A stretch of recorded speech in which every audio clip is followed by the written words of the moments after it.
एकनाथ खडसेंच्या जावयाच्या अडचणींमध्ये वाढ झाल्याचं पाहायला मिळतंय। प्रांजल खेवलकर यांच्यावरती आणखी एक गुन्हा दाखल करण्यात आलाय। प्रांजल खेवलकर विरोधात सायबर पोलिसांमध्ये गुन्हा दाखल करण्यात आलेला आहे। संमतीशिवाय फोटो आणि व्हिडिओ काढल्याचा महिलेचा आरोप आहे। महिलेच्या तक्रारीवरून खेवलकर यांच्या विरोधात गुन्हा दाखल करण्यात आलाय। प्रतिनिधी ज्ञानेश्वर चौतमल आपल्या सोबत आहेत। ज्ञानेश्वर, काय अधिकची अपडेट आहे? आपल्याला कल्पना आहे की प्रांजल खेवलकर यांचा जो मोबाईल पोलिसांनी जप्त केलेला होता त्यामध्ये जवळपास 350 महिलांसोबतचे नग्नावस्थेतले व्हिडिओ आणि फोटो पोलिसांना सापडलेले होते।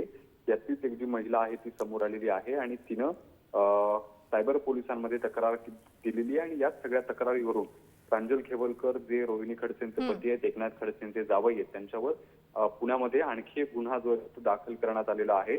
आयटी ऍक्ट 66E BNS 77 अंतर्गत हा गुन्हा जो आहे तो दाखल करण्यात आलेला आहे आणि आपण बघतोय की प्रांजल खेवलकर यांच्या अडचणींमध्ये पुन्हा एकदा वाढ होण्याची शक्यता यामुळे व्यक्त केली जाते।